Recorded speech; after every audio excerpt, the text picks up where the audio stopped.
Lewis. Ladies and gentlemen, my first guest tonight is a renowned astrophysicist who has just written a new book called Starry Messenger, Cosmic Perspectives on Civilization. Please welcome back to The Late Show, Neil deGrasse Tyson.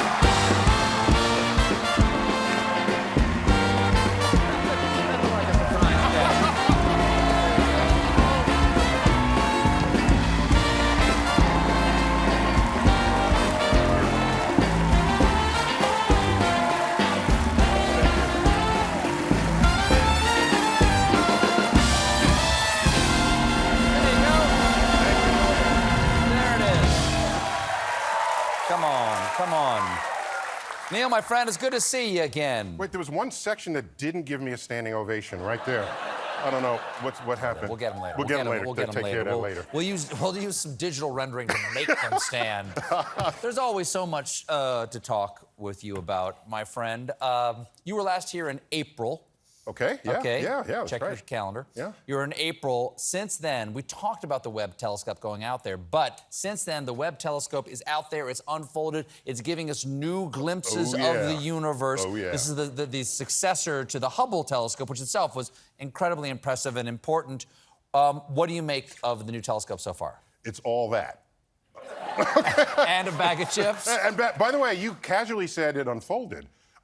Many people don't realize this telescope is way bigger than the fairing that launched it on the rocket. And a fairing is the encasement. It's the encasement, and so the engineers said, let's figure out how to fold the telescope, stick it in the fairing, and then unfold it 1,000,000 miles out where it's parked. And so that's what happened. It kind of looks like a flower. It even has a stamen. That would be the secondary. Yeah, sure, yeah. So no, we were shocked for it having met the specs because there was so many ways that could have failed that when it met what it was designed to do, we were shocked and delightfully there were hundreds shocked. of single-point failures. Yes. Like, this thing goes wrong, the whole thing fails. Yeah. So we were delighted, and it did exactly what we expected it to do. So it looked to the edge of the universe, finding galaxies being born, and because it's infrared, it peers through nearby gas clouds. Stars are made of gas. They're made from gas clouds. So when you peer in, you see the stellar nursery that lurks within. And what? You sound like you're doing the voiceover for like a trailer for a movie. The stellar nursery that lurks within. In a world. Right, exactly. Right. Is that what we're looking at yes, here? Yes, that's it. So Yes. What is this, Yes, my now I friend? want to look at it. Right, so... sorry. That's all right. TV. They don't deserve it. It's TV. Exactly. So this you is can look it up there. Thank you. The Carina Nebula. So this is a gas cloud.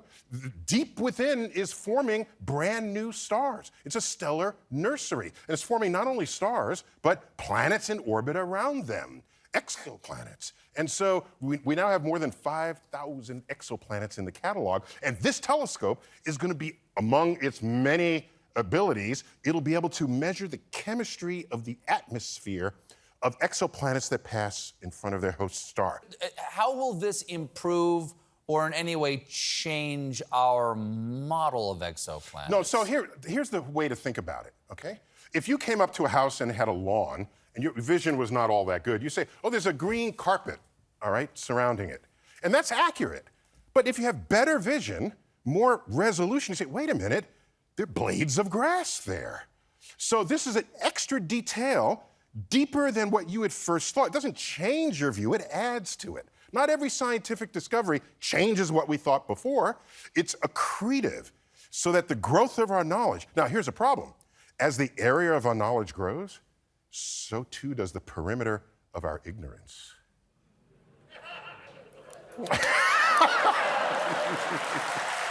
Just saying. Just saying. Do you stay up late at night and go, perimeter of our ignorance, and you write that down?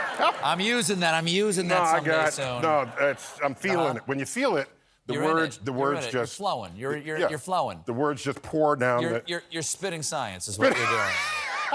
Hey, I want to ask you, talking about wordsmiths. JFK said a little over 60 years ago, we're going to go to the moon and do these other things, not because they're easy, because they're hard. Yeah. And we went to the moon by the end of the decade, and we went there for 3 years. In 72, we went, okay, we're done going there with Apollo 17. Why haven't we been back, Neil Tyson? Because you didn't quote the part of his speech in May 1962 where Yuri Gagarin had just come out of orbit. Yeah. Yuri Gagarin, the evil, godless communist Russians, right? Sure. Okay. He just came out of orbit, and we didn't have a spaceship that wouldn't blow up on the launch pad that would be rated enough to carry people. So they called a joint session of Congress, and he addressed them. And there's a whole paragraph there. It said, if the events of recent weeks, he couldn't even utter the man's name. Wow. The events of recent weeks are any indication of the impact of this adventure on the minds of men everywhere, then we need to show the world the path of freedom over the path of tyranny. Then he said, let's go to the moon. Okay? So it was specifically a political He guaranteed that they response. were going to write the checks. But we don't remember that part because we want better memories of our motivations. So do we need to be in a fight with somebody? Well, I don't want to say that would help, but that would help. Yes. Let's talk about the Artemis mission then, because Artemis is supposed to be up there.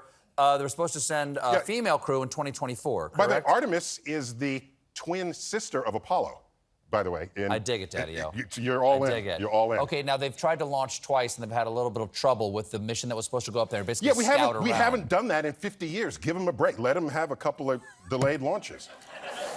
Do you know what the problem was with the delay? There was some, it could be any. No, I mean, yes, I read it, but it doesn't matter. You're not going to tell me. You're not going to tell me what it is. No, what I'm saying is we're returning to the moon, and I'd like to see us continue on to Mars, but the motivation has to be there. Otherwise, we're just not going to do it. What's the motivation? Either you can make a buck, or there's a geopolitical purpose for doing it.